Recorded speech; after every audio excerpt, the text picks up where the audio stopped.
하는 제목으로 하나님의 말씀을 살펴보겠습니다. 여러분, 이스라엘의 국기를 보게 되면 큰 별이 그려져 있습니다. 육각별 모양은 두 개의 삼각형으로 이루어져 있는데 이 두 개의 삼각형이 바로 다윗의 방패, 다윗의 영광을 나타내는 표식이라고 합니다. 이스라엘 백성들에게 가장 중요한 인물 두 사람을 꼽으라고 한다면 단연 모세와 다윗이라고 말할 수가 있습니다. 이 두 사람의 공통점은 하나님의 말씀 안에서 백성들을 잘 다스렸던 사람으로 기록되어 있습니다. 특별히 다윗은 이스라엘의 왕이었고 그가 통치했을 당시에 이스라엘은 막강한 나라로 자리매김하고 있었습니다.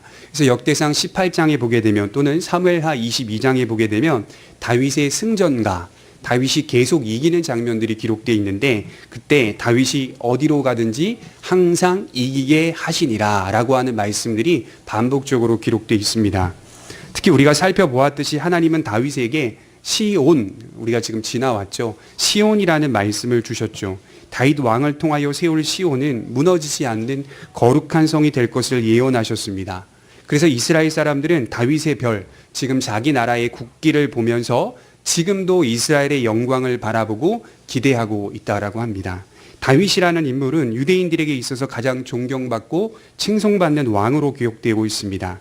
그러나 오늘 본문 말씀을 보게 되면, 아니 시편 여기저기를 보게 되면 왕으로서의 다윗이 아니라 연약하고 부서지기 쉬운 한 사람으로서의 다윗이 비춰지고 있습니다.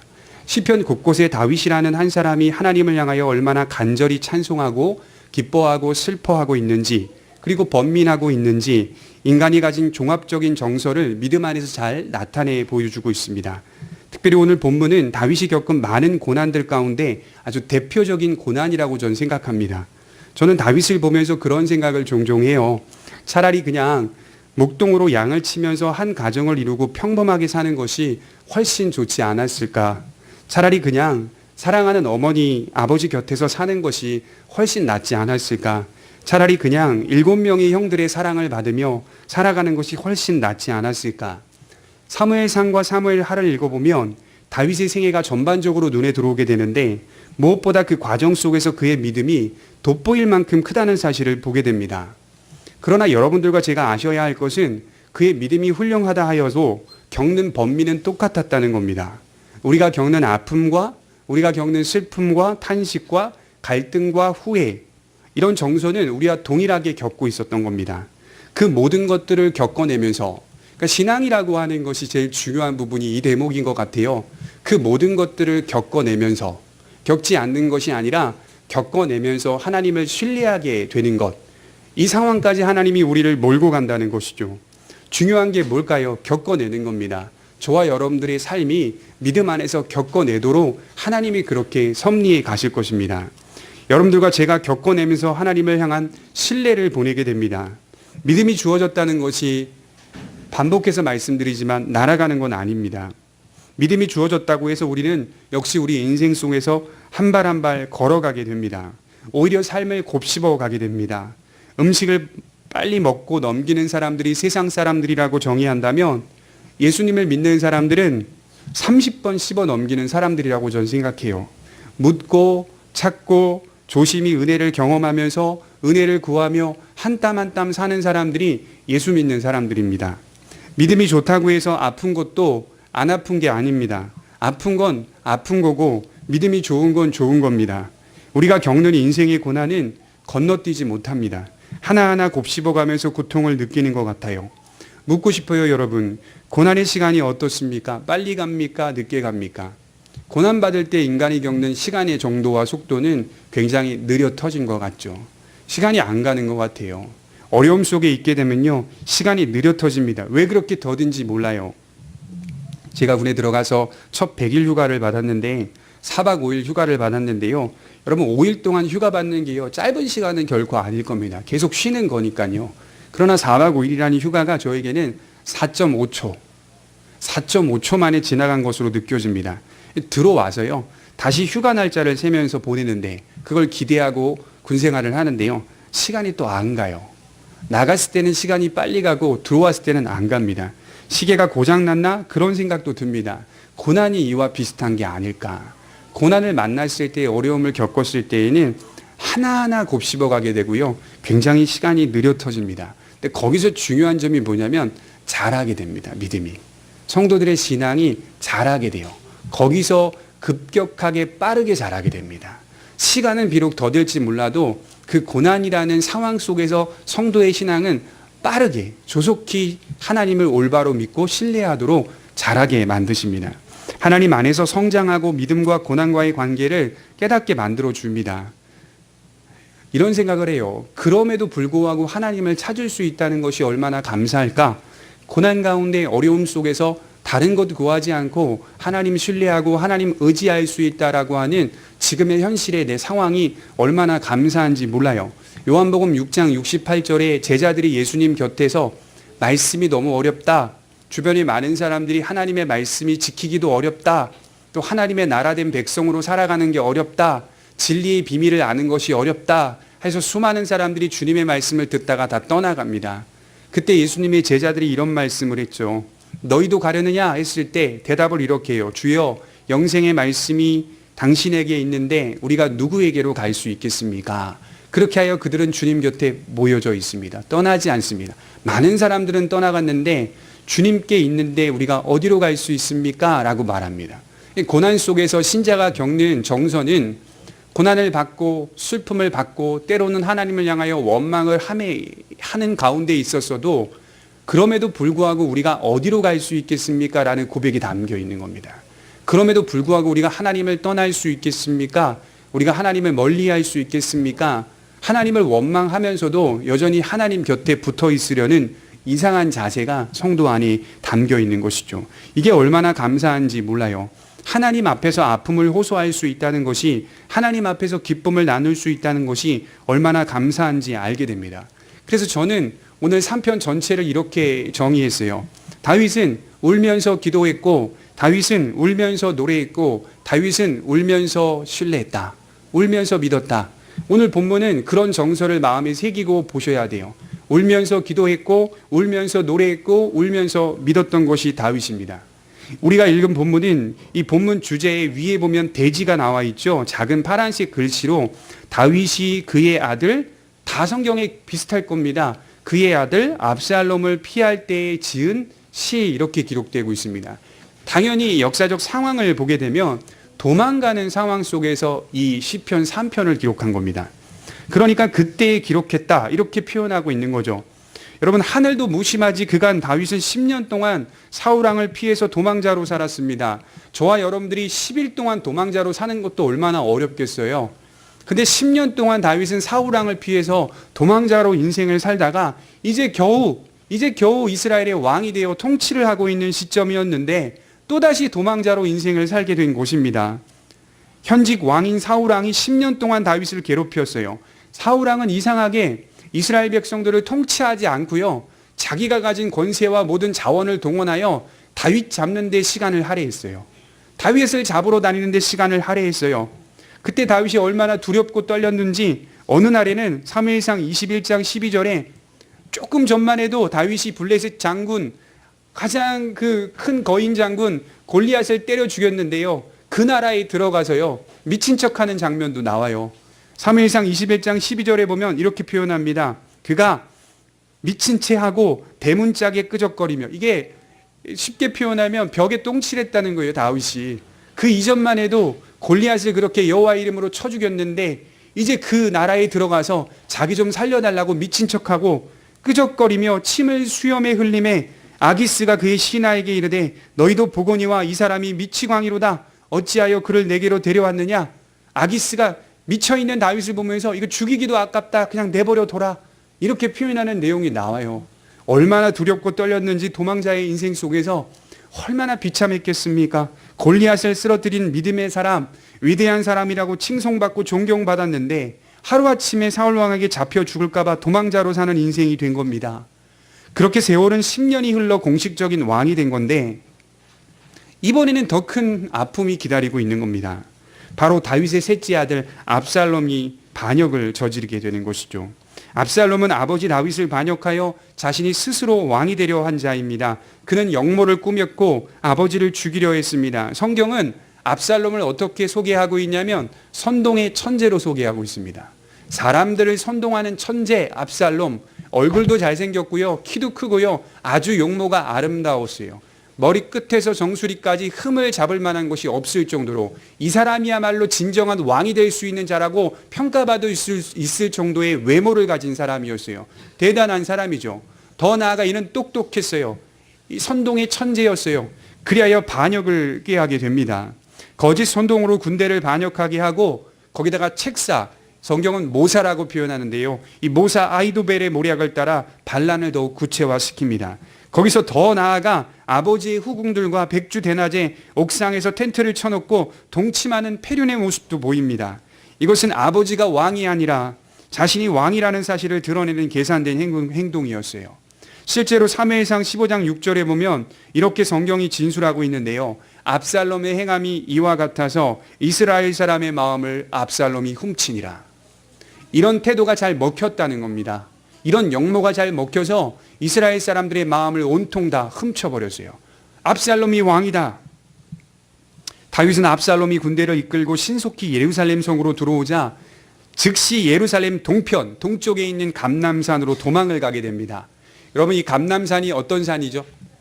신약성경 처음에 예수님께서 십자가에 못 박히시기 전에 마지막으로 기도했던 동산 아시죠? 겟세만의 동산, 다른 지명으로 감람산입니다. 1000년 전에 다윗이 그 감람산을 올라가면서 도망가면서 울고 있는 장면입니다. 지금 울면서 이 시를 쓰고 있는 장면이에요. 그때 다윗의 모습을 성경은 이렇게 묘사하고 있습니다. 우리 한번 찾아볼까요? 사무엘하 15장 30절입니다. 사무엘하 15장 30절입니다.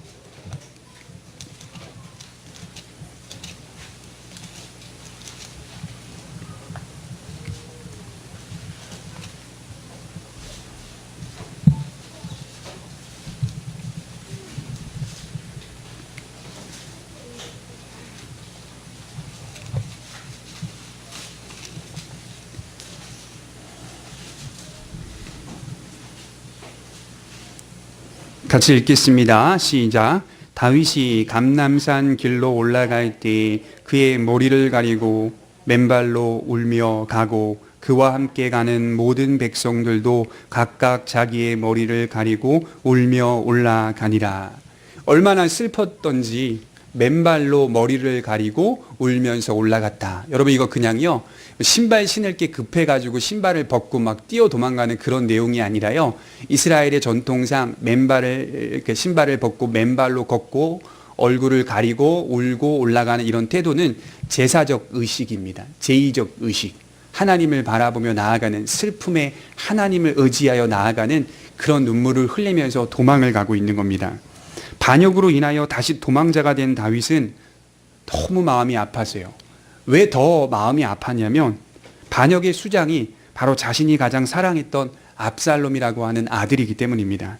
나아가 자신을 따르던 수많은 부하들은 이제 모두 대적이 되어버렸습니다. 지금 다윗 곁에는 소수의 충직한 신하들과 블레셋 용병들만 남아 있었습니다.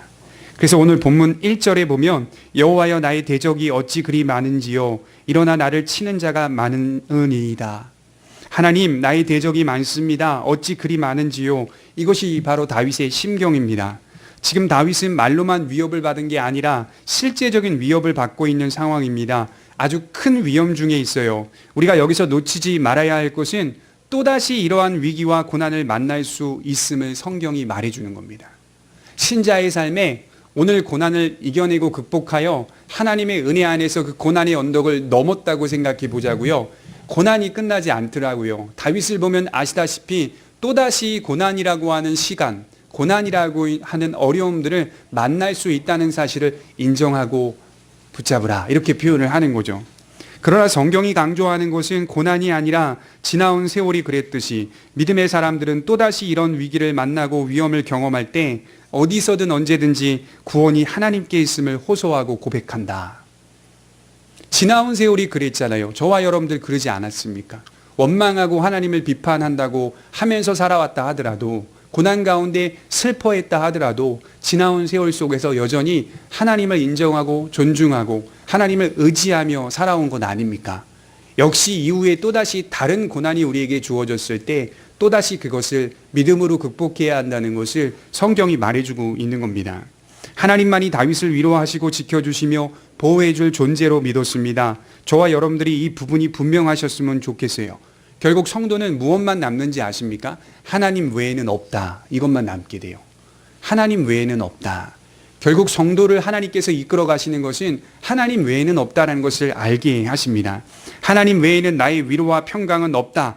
이 사실이 우리의 가족 관계나 사랑하는 지인들과의 관계를 무시하는 고백이 아닙니다. 오해하시면 안 돼요.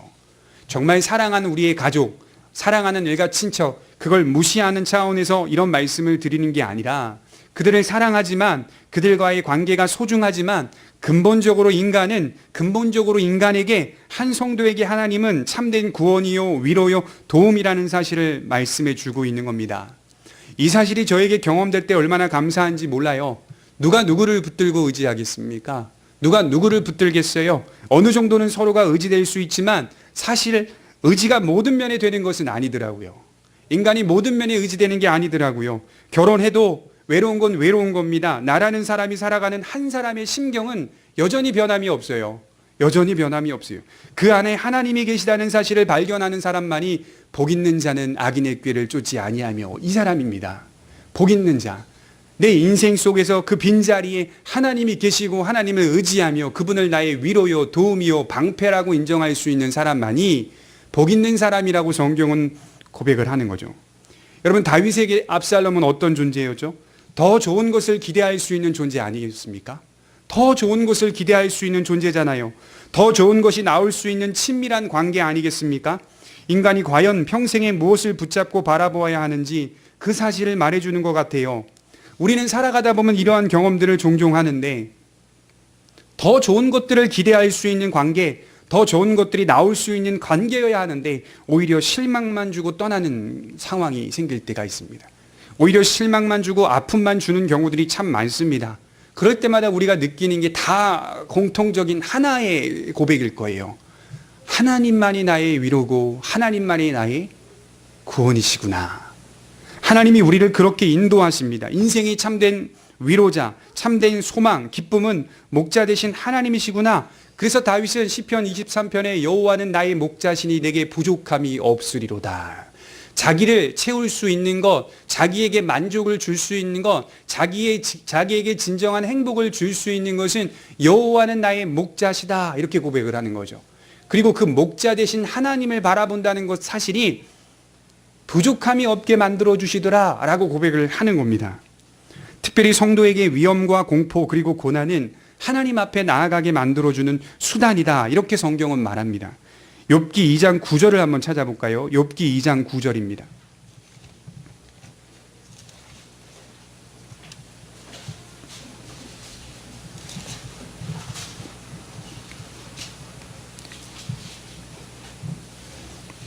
우리 8절 9절을 이렇게 보겠습니다.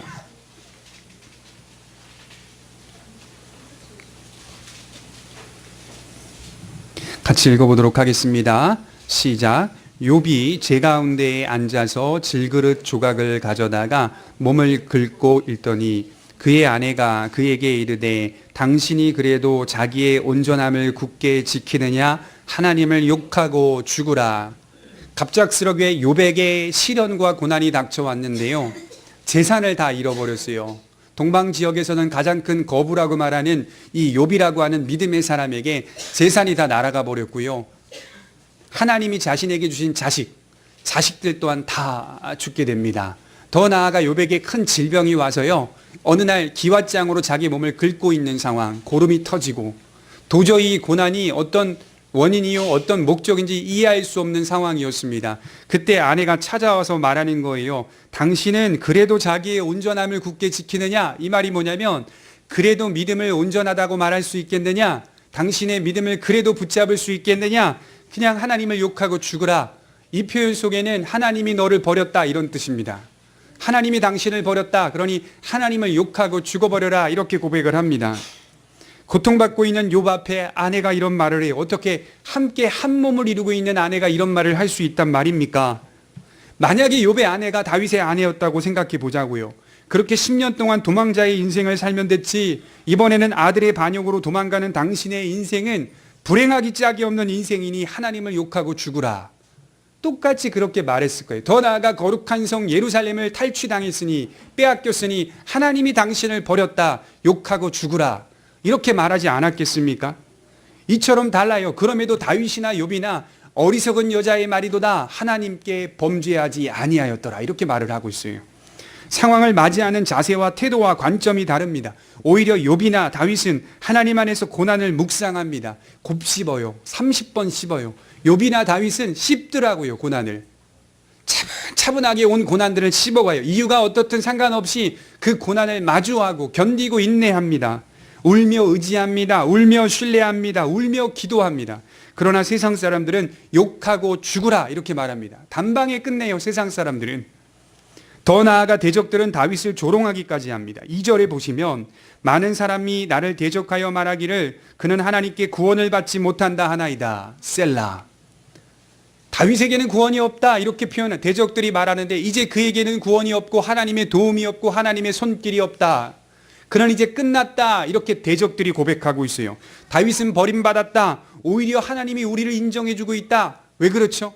거룩한 성 예루살렘을 우리가 탈취하게끔 하나님이 허용하셨기 때문에, 허락하셨기 때문에 다윗은 버림받았다. 다시는 왕의 자리에 올라설 수 없을 것이다.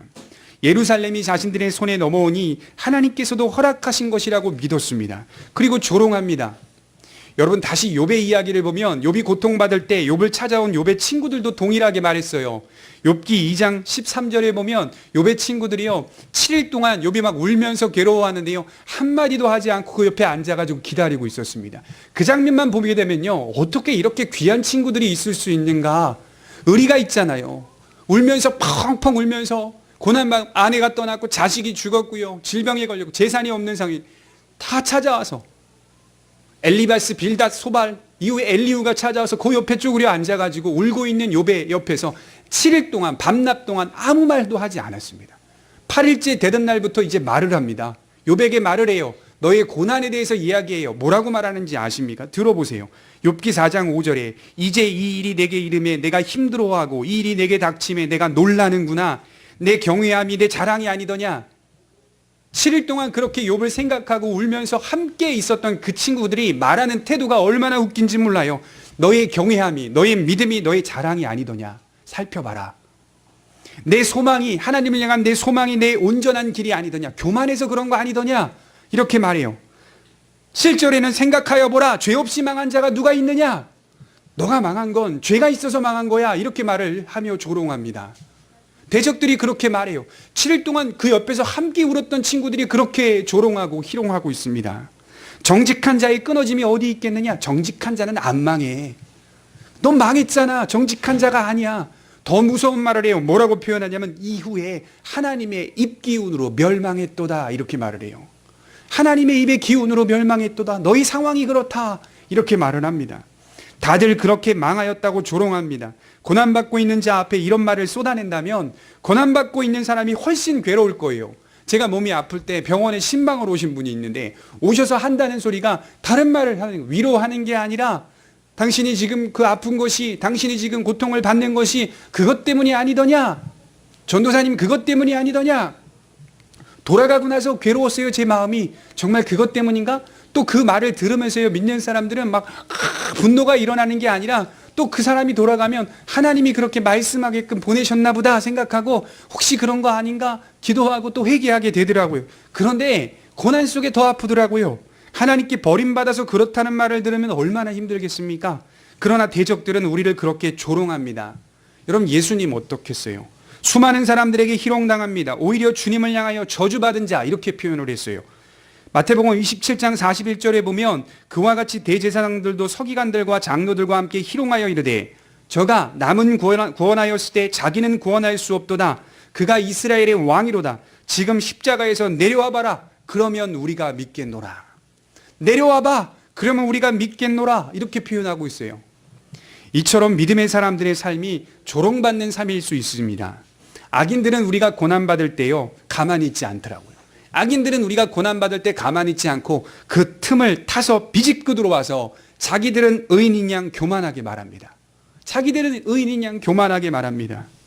자신들은 의인이어서 고난이 없다, 이렇게 말하는 사람.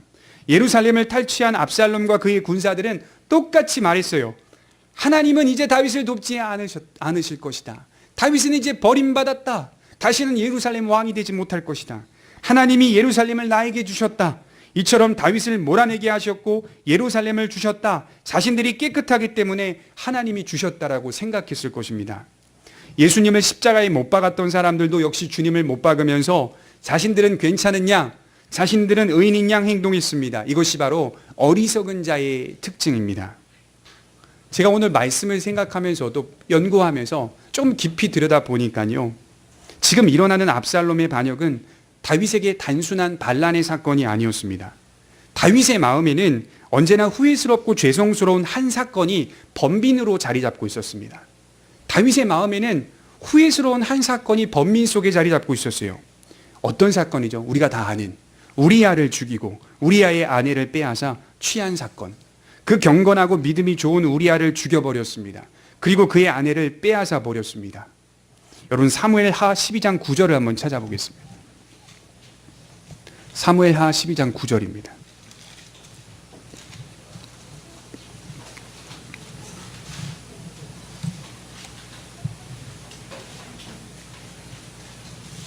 사무엘하 12장 9절입니다.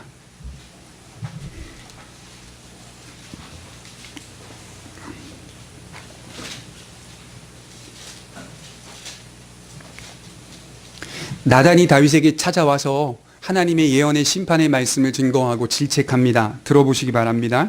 그러한데 어찌하여 내가 여호와의 말씀을 업신여기고 나보기에 악을 행하였느냐? 내가 칼로 햇사람 우리아를 치되 암몬 자손이 칼로 죽이고 그의 아내를 빼앗아 내 아내로 삼았도다.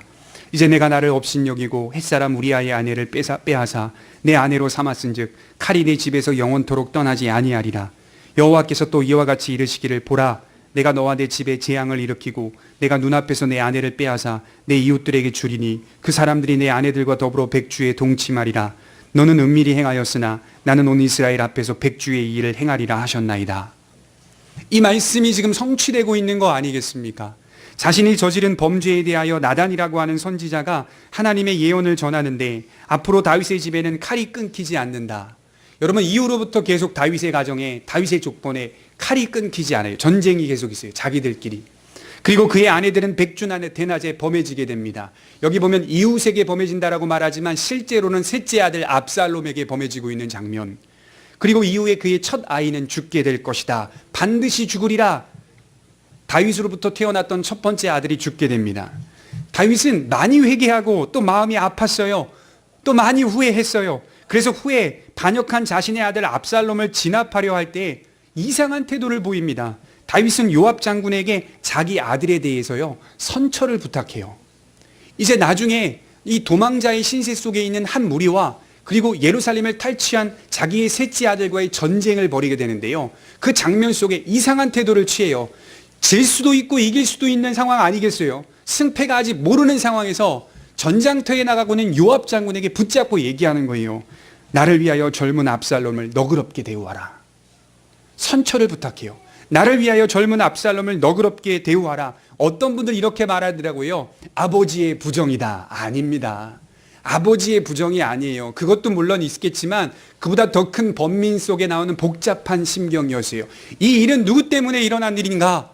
자기 때문에 일어난 일을 곱씹고 있었어요. 다윗이 겸손하게 곱씹고 있었어요. 그래서 요압 장군에게 말합니다. 내 아들 압살롬을 너그럽게 대우하라. 많은 번민이 있었습니다. 압살롬이 칼을 들고 자신을 겨누고 있다는 상황을 들었을 때 불현듯 나단의 말씀이 떠올랐을 겁니다. 예언자의 말씀은, 그 말씀을 받는 그 사람은 마음에 그 말씀을 제일 중요하게 여긴다고 해요. 그 말씀이 불현듯 떠올랐을 것입니다. 예루살렘 성을 탈취하여 백주 대낮에 텐트 쳐놓고 자신의 후궁들을 동침하였다는 소식을 들었을 때 하나님의 말씀이 이루어지고 있구나. 번민이 있었을 것입니다. 다윗의 마음은 자신이 저질렀던 범죄를 떠올렸습니다. 나아가 나단의 예언의 말씀도 떠올렸습니다. 다윗이 죽였던 우리아가 어떤 사람인지 아십니까? 우리아에 대한 연구는 잘 안 하시는데요, 우리아가 어떤 사람이냐면요, 하나님의 사람이었습니다. 다윗이 밧세바를 강제로 범한 후에 마음이 찔리니까 다윗은 전장터에 있는 우리아를 왕궁으로 불러들여요. 우리아의 아내를 빼앗기 위해서 전장에서 우리아를 궁으로 불러들여서 맛있는 것도 잘 대접하고요. 막 연애를 베풀어요. 그리고 나서 우리아에게 명령합니다. 왕이 명령을 해요. 너는 지금 집으로 돌아가. 하루 동안 아내의 품에서 사랑을 나누고 다시 전쟁터로 나가라. 우리아가 어떤 사람인지 아십니까? 아내에게 갔습니까? 안 갔잖아요. 맛있게 먹고요. 왕궁 문 밖에서 잤어요. 밖에서 잔 사람이에요. 다른 병사들과 함께 거기서 잔 사람이에요. 그 이야기를 듣고 다윗이 괘씸해가지고 그 이전에 다윗이 우리아의 아내 밧세바를 범했거든요. 성적인 폭행을 가해 범했거든요. 범하고 나서 그걸 가리기 위해 그를 자신의 집으로 보낸 건데 그 말을 듣지 않았던 거죠. 불러들이고 너는 왜 내 명령을 따르지 않았느냐라고 말했더니 우리아가 이렇게 대답하더라고요.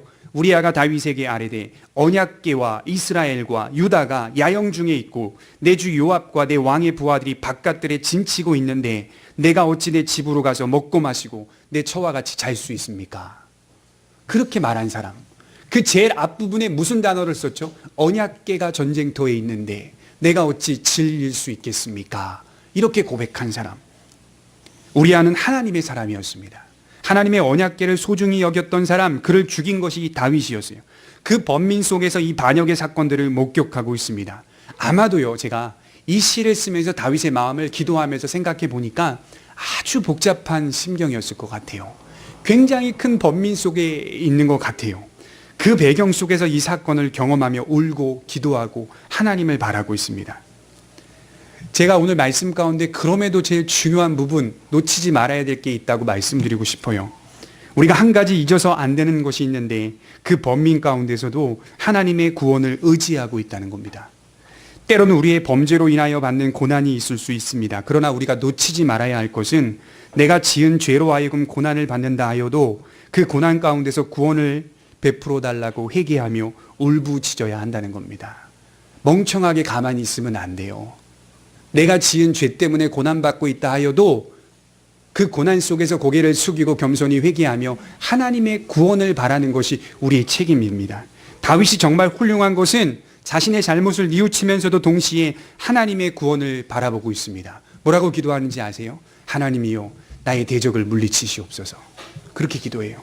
내 대적을 물리치시옵소서. 주는 나의 방패시요 내 머리를 드시는 자신이다. 이 고백이 뭔지 아십니까? 내 지위를 다시 회복시키시옵소서. 어색하죠. 자기 마음에 자기가 지은 죄로 하여금 이 일들이 일어나고 있다라고 한편에서는 슬퍼하고 비통하고 회개하고 있지만 한편에서는 그럼에도 불구하고 나는 다시 왕으로서의 지위가 회복되어야 합니다. 왜 그럴까요? 저 불쌍한 이스라엘 백성들이 저에게 맡겨졌기 때문입니다. 그렇게 기도하고 있어요.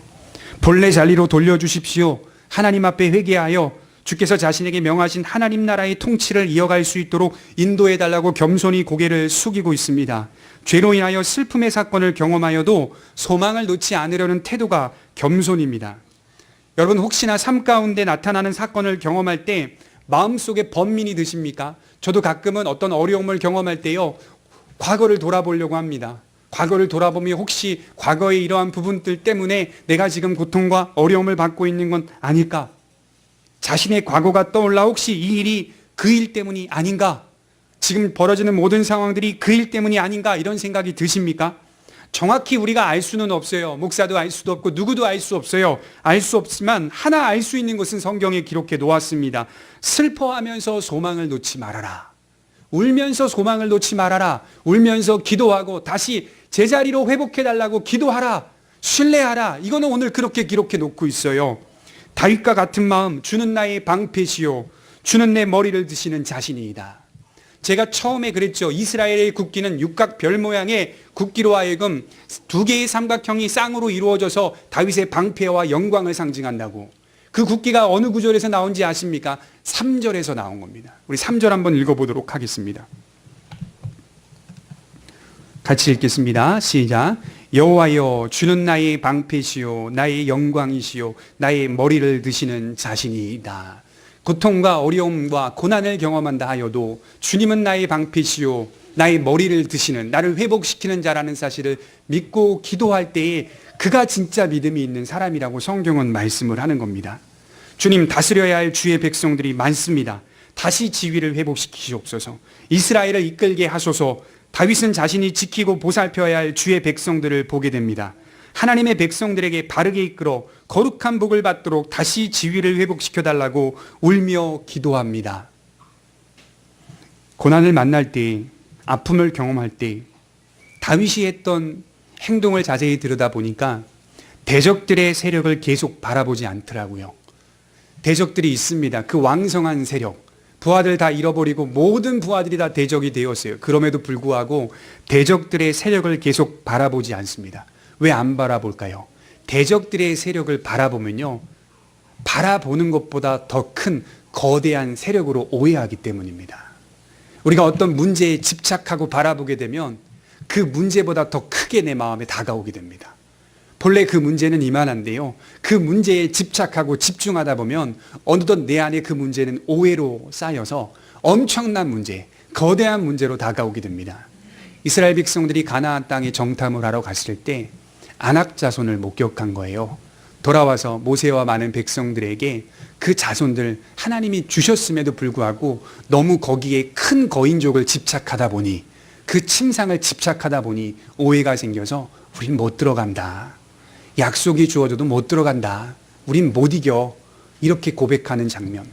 너무 그 거대한 세력에 집착하면 집착할수록 문제는 작아지지 않고 더 커진다는 것을 보게 됩니다. 차라리 다윗처럼 여러분, 고난을 만날 때 문제를 인정하고 하나님을 바라보며 시선을 돌리시기 바랍니다. 그러면요, 그 문제는 해결은 안 되더라도 그대로 있습니다. 그 작은 문제는 여전히 그 자리에 있습니다. 그리고 나서 하나님께 시선을 두면서 그 문제를 해결해 달라고 기도하면 됩니다. 주님은 나의 방패시지 않습니까? 다윗은 지금 왕으로서가 아닌 하나님의 한 백성으로서 하나님을 믿고 하나님을 신뢰하고 하나님을 붙잡고 있는 태도를 보이고 있는 겁니다. 한 주간 여러분들을 살아가실 때 자꾸 시선을 하나님께로 돌리시는 훈련을 하시기 바랍니다. 문제는요, 맞아요. 여전히 그 자리에 있을 수 있어요. 그러나 그 문제를 너무 집착해서 보지 마시고 하나님은 나의 방패시고 나의 머리를 드시는 자이십니다 라고 고백하는 성도들이 되셨으면 좋겠습니다. 기도하겠습니다.